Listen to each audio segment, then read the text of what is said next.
mbokk ñuy teewlu ci Sénégal 7 ñu am mbégte tey di dalal Abass Sow di secrétaire général adjoint SYNPICS bu RTS sëñ Abass ñu ngi lay nuyu. ñu ngi lay fay sëñ Bissane Tine di am mbégte ñëw fi nga xam ne moom mooy Sénégal7.com. waaw tey ñu dalal la fi parce que kër gu mag day faral di yëngu souvent ñu koy dégg seen sortie bu mujj. ngeen utiliser ay termes yi nga xam ne nii c'est un peu fort ngeen ne la situation est préoccupante pour ne pas dire alarmante. lan moo waral ngeen waxee noonu. li ko waral du dara. d'abord ñuy rendre un vibrant hommage à l'ensemble des travailleurs de la RTS. parce que tey jii suñu amee sañ-sañ taxaw fii ci seen tur la ñu taxawee. parce que bi ñu jógee ci renouvellement bureau SYNPICS. muy section bu RTS depuis le mois de juin dañoo fal bu yàññ ñu nara nag continuer liggéey bi nga xam ne moom la ñu sumboon ngir défendre intérêts matériels et moraux yu travailleurs yu RTS ci loolu nag la ñu engagé woon ci at yooyu ñu génn mën naa wax li ñu tuppee woon révision de l'accord d'entreprise parce que accord d'entreprise bi nga xam ni moo ëmb te tënk képp ki nga xam ne liggéeykatu RTS nga ak direction générale lépp fa lañ ko xaatimoon bi ñu defee nag fukki at ci exercice ñu xam ni que ni méngoo wutal ak jamono parce que entre-temps Sénégal dem na ci banqaas yu bëree bëri lu ci mel ni lu ñu tuddee TNT am paysage médiatique bi commencé changer ñu ni kon ñun nañu réviser suñu accord d'entreprise pour que ñu mëngale ko ak jamono bi ñu commencé nag révision accord d'entreprise bi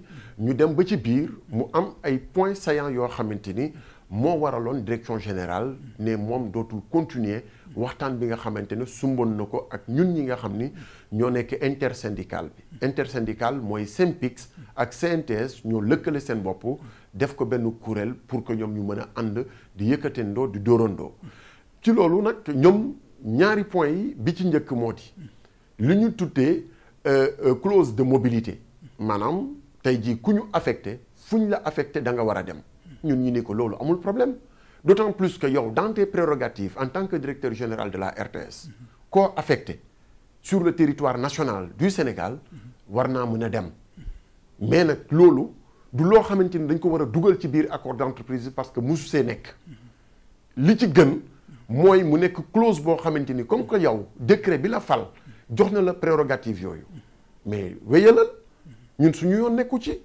beneen bi moom mooy lu ñu tuddee différence catégorielle de traitement tey jii moom en tant que directeur général de la RTS mi ngi amee salaire bu 5 millions du lu ñuy nëbb c'est un décret ñu jógee fa ci toftalu ci moom biir RTS amoon salaire am baaxul ñu ni kon nag nañu ajuster affaire bi mais par le bas maanaam travailleur bi gën a tuuti li muy am nañu xool lan lañ ko ciy yokkal ba mu mën a gis boppam ci li nga xam ne mooy traitement salarial bi mu ni loolu yëpp dootu ko laalati ba pare jël décision volontairement arrêter unilatéralement les négociations dem toogi ci soi-disant que ñun waa SYNPICS on n'est pas légal on n'est pas légitime parce que boobu suñu mandat dafa jeexoon ñu nangul ko ñu ni kon nañ leen dem renouvellement comme que loolu rek kay facteur bi bu ñu renouveler dinañu mën a dellu siwaat ci table des négociations yi ñu dem élection mu monter un bureau tous les directeurs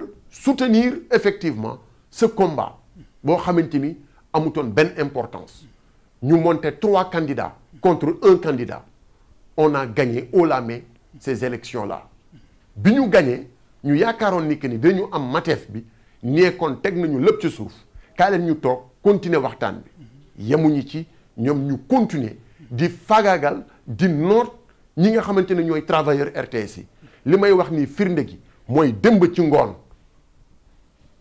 ngoon laay wax nii dafa am ay nit ñoo xamante ni c'est des travailleurs dignes nekk rajo Sénégal ngeen di leen dégg bugguma tudd ay tur ñu wàccee si ñu bëri ci ñoom parce que lan la dañu ñëwoon rek toog teew ci suñu assemblée générale bu mujj gi loolu amul ci code du travail nit ki mënuloo ko sanctionner tant que deful une faute lourde mais ñooñu ñuy sanctionner yëpp tey moom moo leen fal il y a moins de 2 mois il y a moins de 2 mois lañ leen fal ñenn ñi chef de département dans les régions mieux li tax ñu ne la situation est devenue alarmante tey jii boo demee journal télévisé li may wax nii sénégalais yee may dëgg foo xool xam ngeen ñan ñoo fa nekkoon vedette di présenté kenn gisatu leen ana contenu de programme yu baax yi ñu amoon dara amatu si ñu ni kon nag il faut que ñu taxaw saytu suñu bopp xool suñu bopp ñu woo ko ci table de négociation faalewuñu ñu dem ak moom inspection du travail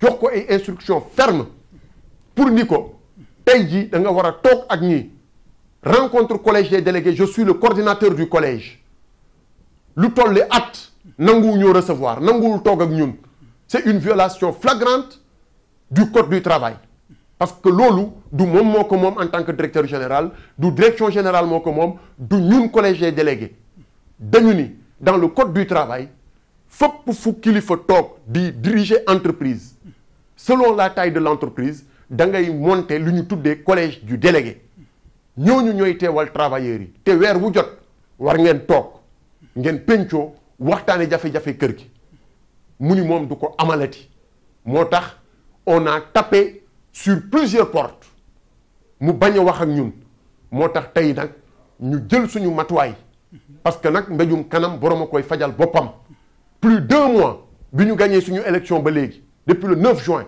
kenn dëgguñu ñu toog ànd ak suñu ngor yaakaar ni que ni il va se ressaisir pour qu'il revienne à la raison mais quand quelqu'un ne sait pas raison garder dañuy taxaw parce que ëpp ñu fulla kër gi ñun ñoo ko moom RTS ñun ñoo ko moom nous travailleurs et nous avons la confiance des Sénégalais mais nag bu amee fulla yàqu ko dañuy am fulla taxaw jàmmarloo ak moom looloo waral suñu taxawaay moo tax ñu tirer la sonnette d'alarme parce que nag président de la République daf ñu defal teranga gu rëy jël ci lu toll ci lu ëpp fukki milliards ak ñett def ko ci biir RTS pour que RTS am un matériel adéquat mais loolu feeñul tey ci suñu liggéey matériel bi ñu jox matériel bu baaxul la dëppawul ak li nga xamante ne mooy investissement yu ñu ci yaakaaroon kon nag loolu buñ ci tolloo dañu war a am fulla wax ko ni ñu ko war a waxee ak fi ñu ko war a waxee ñu xam ni nag tey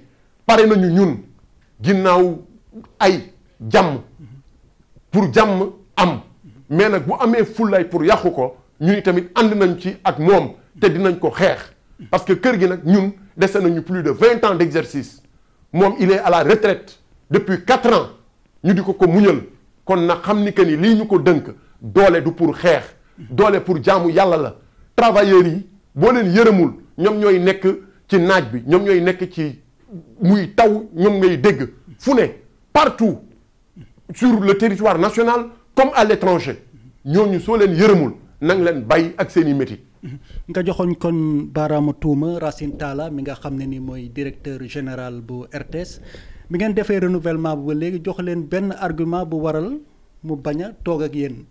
xam nga booy wax argument da ngay wax ak ci ko bëgg moom bi mu jaaxle ñun syndicalistes yi ñoo ko ci doon génne je parle en connaissance de cause parce que dara umpuma mësuma raté réunion collège des délégués day toog man maa koy présider moom mooy présider séance bi man maay diriger les travaux li may wax nii mi ngi may dégg li may wax nii sénégalais yaa ngi may dégg li may wax nii travailleur RTS yaa ngi may dégg et on a travaillé dans le calme pendant des années gis nga nag mbir dañ koy pencoo kenn du ko pàccoo pencoo ko mooy bu ñu amee ñun un cadre de réflexion un cadre de dialogue un cadre d'échange dañ ko war a di amal régulièrement li ñuy wax réeroo amul ñàkk waxtaan a am moom moo jëlal boppam décision am ne dootul waxtaanati ak ñun dootul toogati ak ñun. sans explication sans explication bind nañ ko ay lettres nous avons les références des correspondances tontuwuñu faalewuñu weguñu ñu yuuxu daw dem uti ji inspection du travail li may wax ni inspecteur yaa ngi may dégg ñu toog Fatou Dioum mooy DRH moo yore capital humain bu RTS ak Alioune Thiam ñoom la mandaté woon bi ñu ñëwee toog ñooñu ni leen am nañu clause boo xamante ni mën nañ ko tënk moo di na ngeen commencé waat réunion sectorielle yi ñu ni ñoom d'accord nañu pour jox ñu calendrier d'exécution ba tey jii may wax ak yow gisuñu benn calendrier d'exécution gisuñu benn calendrier de rencontre kon nag kooku buggul toog buggul waxtaan ñun nag ëpp ñu fulla ëpp ñu fayda bu amee nag ñu ñàkk fayda ñàkk bopp nekk RTS ñun fulla ak fayda la ñuy doxee pour taxawal ñi nga xamante ne ñooy travailleurs yi tant qu'on aura la légitimité leur confiance on va se battre jusqu'au bout. mais aussi sànq ci say wax da ngaa lim ay vedettes yu ñu doon gis RTS gisatuñ leen. nga wax aussi RTS rajo aussi am na ñu fa jëlee ñooñu mën nañu xam ñan la ak lu tax ñu jëlee leen fa exactement. xam nga tey jii tudd turu nit. dafa di loo xamante ni. dafay indi ay droits de réponse ak yooyu. mais junj doy na borom xel. kuy seetaan journal 20h bu RTS. ñan nga fa daan gis Alassane Cissé. ñan nga fa daan gis ñoom Cheikh Traoré. ñan nga fa daan gis et j'en passe. ñooñu ñëpp kenn gisatu leen. lu waral loolu on peut se poser des questions boo demee rajo Sénégal. nga xam ni fépp foo dem ci biir territoire national rajo Sénégal ngay dégg. tey jii li may wax nii ñoom Arouna Gaye ñu ngi may dégg. li may wax nii ñoom Benoît Badiane ñu ngi may dégg. li may wax nii chef de département bu Kédougou mi ngi may dégg. li may wax nii ñi nekk Fatick ñu ngi may dégg. ñoom ñëpp la ñu wàccee démb. li may wax nii démb la am. parce que simplement ils ont accepté de venir prendre part à notre dernière assemblée générale. loolu mooy motif. mais nañ waxante dëgg. gis nga doole dama ko waxati ko. du pour xeex doole pour jaamu yàlla la. bu ñu la joxee ndombal tànk da ngay xam fi ngay teg sa tànk boo bañee takk day. loolooy dëgg. mais aussi yéen tamit est-ce que merewu leen parce que yéen tamit li ngeen koy yekk doy na waar am na sax yi ngeen ko accusé fii ngeen ne daal ñetti véhicule de type 4x4 aux frais de la RTS benn bi nga xam ne ni 80 millions lay jar beneen bi 30 millions ay soxnaam wala benn soxnaam moo ko moom moo koy dawal bokk ak benn véhicule bi nga xam ne ni ci xayma mu ngi jar 40 millions pour ay doomam loolu lépp est-ce que am ngeen firnde bi exactement ne noonu la demee. parce que ay tuuma yu garaaw a garaaw la lii. ñun duñu sos. parce que ay doomam ak ay jabaram. waaw dama la ni nekkuñu RTS. dama la ni ñun duñu sos. lu ñuy wax ci télé lañ koy waxee. Sénégal ak ñuy dégg. àdduna ak ñuy dégg. suñu weddee suba ñu génnee leen les preuves. mais ay jabaramam. dama la ni est-ce que ku ñu weddi RTS la ku ñu weddi ñu jox la ay preuves. et des chauffeurs à leur disposition. te nekkuñu agent RTS. dama la ni et des chauffeurs à leur disposition xuusal ñu dem. te nekkuñu agent RTS. dama la ni man duma sosal kenn sama diine daf ma ko tere. li may wax. ci télé laa koy waxee. Sénégal ak may dégg àdduna wërngal képp ak may dégg. li may wax nii RTS ku fa yeewoo xam nga ko. ragal koo wax nag moo ci nekk. mais ñun lu ñu wax na ko weddi. na ko weddi. oto yu mu jox soxna dama la ni na ko weddi. su ko bëggee na ko weddi. su ko bëggee rek doo ko weddi. loolu graaw na de. dama la ni loolooy li am. loolooy li am. waaye léegi comme coow li toll na fii seen plan d'action lan la nar a doon exactement. pour dama la ni fuñ toll nii lambi golo la ñu nekk. ku jóg daanu. lu ñuy def ñun xam nañ ko bu baax. borom ceen. or du xeex ak borom baatu neen. ma xamal ko loolu. ñu koy ruux tey. démb ils étaient venus pour s'allier avec nous pour ñu xeex ko mu daanu. ànduñu ak ñoom. bugguma tudd ay tur. ñi koy ruux tey. di ko puus ci lii. démb dañu ñëwoon ngembuñu ñun. ñu ànd ak suñu ngor nee leen ñun duñu xeex nit. ñun lu ñuy def dafay am logique. ci logique la ñu mës a teg suñu tànk. ñi indi clause de mobilité biir RTS. démb dañu ñëwoon pour ñu xeexal loolu ren ay nit. ñu bañ. tey ñoom ñoo ñëw ne dañuy wane seen mbégte ak seen cofeel ci Racine Talla. ñun tiituñu si ragaluñu si. xam nga lu ñu tiit. tooñ ak sos. du wàllu jullit. ñun dañoo gëm lu ñuy wax. xam fi ñu koy waxee ak nan lañ ko war a waxee. il fait de la communication. plan d'action bi nga ma laaj nag. dama la ni ñun xam nañu fu ñu jëm. te ragaluñu faa yegg. te ragaluñu faa wéet. mais li may adressé wu maa ngi koy jagleel travailleur RTS yi. na ngeen xam ni lépp day jeex ci kaw suuf. lépp day jeex.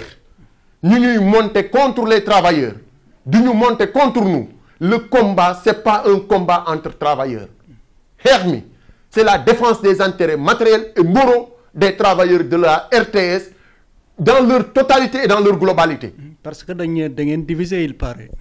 xam nga division day fekk mu am équipe bu fair playul ñun bi ñu nee dañuy dem renouvellement y a pas de division dañu monter ñoom ay nit contre les syndicalistes et on l'accepte mais ñooñu duñu suñuy cible ñooñu du suñuy wëllëre yoo xam ne war nañu taxaw di xeex ak ñoom parce que c'est des travailleurs qui ont préféré dem ci résidence Racine Talla RTS dafa am résidence Racine Talla xam ngeen la ah bon résidence Racine Talla foofu lu ñu fay def. xam nga résidence bi lan la mooy un groupe qui est favorable à Racine Talla nekk à sa solde bu leen neexee ñooy buum di buum mi tojuñu fenn yàquñu dara ñun nag xam nga lu ñu gëm RTS moo ñu ñor résidence Racine Talla laa la wax mi ngi biir RTS dem leen ci plateforme Facebook yi dem leen ci plateforme WhatsApp yi di ngeen leen gis. résidence Racine Talla. dëkkuwaay bu Racine Talla. ñu ngi biir RTS ay nit a fa dëkk.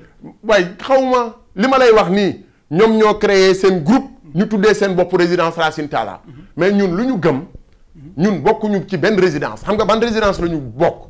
résidence RTS la défense des intérêts matériels et moraux des travailleurs de la RTS looloo ñu ñor suñu outil de travail moom il l'a hérité ci yeneen wa ila na ko jàpp ba waxtu demam jot parce que demam yàlla rek ko xam ak président Macky Sall moom moo ko investir de sa confiance ñun xeexuñu mindeef mais dañu bëgg mu jubal teg mbir yi ci yoon ñu delluwaat fi ñu daan toog doon waxtaan ku ko ci mën a arrêté mu wax ko ni que ni ñii li ñuy jàmbat du xeex nit ñun xeexuñu mindeefan je le dis Cheikh Birahim moom mooy secrétaire général bu CNTS bu RTS Moustapha Cissé mooy secrétaire général bu SYNPICS bu RTS yabuñu ñu ci loolu te it yabuñu ñu ba ñu naan ñu nañ leen xeex nit dañu ni nañ leen défendre suñu outil de travail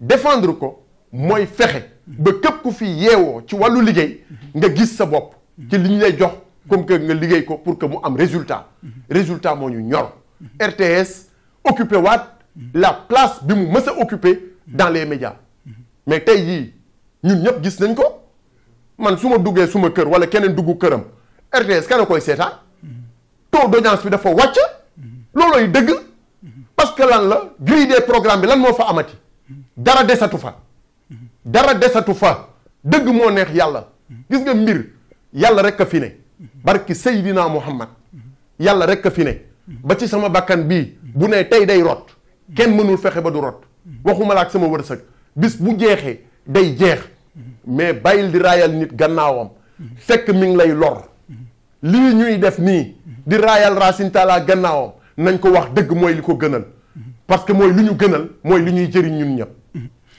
waaye tamit am na beneen coow bi ngeen soulever muy IPM bi aussi mën nga ñu cee may tuuti lan moo waral coow li exactement. xam nga IPM. mooy kuréel buy saytu wérgu yaram ci entreprise. waaw suñu IPM. tey jii bu benn agent feebaree. da ngay dem jëli ji sa ordonnance ñu di la ko dagg à la source. nga dem seen consultation ñu di la ko dagg à la source. loolu nag ñuy dajale. RTS direction générale daf ko war a dajale. ci ab biir mu génnee koppar yooyu. jox gérant IPM yi ñooñu mën a dem fay ji pharmacie yi. bu ñu jógee ci pharmacie yi. ñooñu jëlaat koppar yooyu yu leen RTS di joxaat. parce que man dañ may dagg. di dagg beneen travailleur di dagg beneen travailleur. loolu nag la ñuy dajale di fay pharmaciens yi di fay praticiens yi mais RTS ba tey fi may waxee yow nii li ñu yore ci ay koppar mare des taal yi ëpp na 100 millions yoo xam ne nangu ko reversé lu waral loolu la ñuy wax te ñun dañ ci def jéego bu rëy parce que ci diriger président conseil d'administration bu IPM bi ci ñun la bokk muy Moustapha Cissé le secrétaire général du SYNPICS ñu defoon si ay jéego yu bëri ba tey jii li nga xam ni moo nekkoon assiette financière bi ñu yoreloon yenn kuréel yi ba ñu daan dàq loolu yëpp presque rehaussé nañ ko moom i tamit mu jàpp si moom i tamit boobu jamono ñu ngi si doon jàpp mais loolu yëpp la banque ay loxoom bankaat loxoom ci lu jëm ci wàllu coopérative bi loolu moom beneen paire de manche la parce que dinañ si ñëwaat ñun lu ñuy def nee naa la lépp dañ ko teg ci temps xam nañu fi ñu jëm mais du ñu jëlandoo suñuy lépp wili di ko pasare ak yooyu non on est très serein très calme ku ñu dégg xam na ni que ni c'est des gens très responsables ñoom ñoo doon wax loolu moo tax ñu ni leen lii nga xamante ni moom la ñuy dund li am noonu biir IPM moo am IPRES yooyu yëpp c'est des dettes yoo xamante ni ñu ngi koy cumuler te loolu dañ ko war a di reverser parce que c'est des coupures à la source da nga koy dagg nit ki ci salaire am ñu ni la nga jël ko yóbbu ko ci cotisation sociale am mais tey jii IPRES rek yoreel nañ ko ay milliards waxuma la ay millions ay milliards les inspecteurs de l'IPRES ñu ngi ñuy déglu mais loolu yëpp nag il faut que ñu toog di ko waxtaanee pour que ñu xool nan la ñuy redresser li nga xam ne mi ngi dem ci ñag ba parce que bu fa yeggee aussi du ñu arranger ñun du ko arranger moom wa ilaa moom dina fekk mu dem toog ji këram mais ñun on va endosser encore une fois ces dettes là. kàddu gu mujj gi. kàddu gu mujj gi mooy ñaan Sénégal7.com suñu borom def ci loxoom fi ngeen jëm yéen ñëpp ngeen yi suñuy naataango yal na leen fa yàlla accompagner mais nag lii may tëjee mooy defal une mention spéciale à mes 2 secrétaires généraux muy Moustapha Cissé ak Cheikh Birahim Ndiaye ak membre bureau intersyndical bi yëpp parce que dooley jën ndox ñun ñëpp nag ñoo ànd lëkkaloo suñu doole pour di yëkkatandoo di dérondoo li ma koy tëjee mooy wax Racine Talla que tey jii il est investi de la confiance de son excellence le président Macky Sall bu nekkee boppu RTS ba tey c'est parce que président moo ko jox kóoluteem kon nag lii muy def nii amul njeexital gu rafet du ci moom du ci ñun travailleurs yi du ci ñi ñuy seetaan parce que xëy di xeex chaque jour dafa métti ci loo xamante ni bu ñu pencoo tëjoo waxtaan dinañu trouver des solutions yi nag ñàkkul képp ku ñu dégg te nga mën a wax ak moom kaddu gu dal mu revenir à la raison en premier lieu le président de la République parce que nag moom mooy président bu Sénégal moom la ñu jox la confiance populaire na ko appeler à la raison mu xam ni que ni on ne peut pas être ses ennemis ñun ay frères am lañu ñun tey jii xeex bi am na lu ko gën te travailleurs RTS yi yëpp nañu xam ni si ça continue il faut que l'on trouve les moyens pour dire arrêtons Racine Talla dans ce qu'il est en train de faire de plus mauvais pour le compte exclusivement des travailleurs de la RTS maa ngi leen di sant di leen gërëm. jërëjëf kon may fàttali ne ñu ngi doon dalal kon tey ci Sénégal 7 Abbas Sow di secrétaire général adjoint SYNPICS bu RTS yéen ñu ngi doon teewlu ñu ngi leen di gërëm di leen sant di leen dig daje beneen yoon jërë ngeen jëf.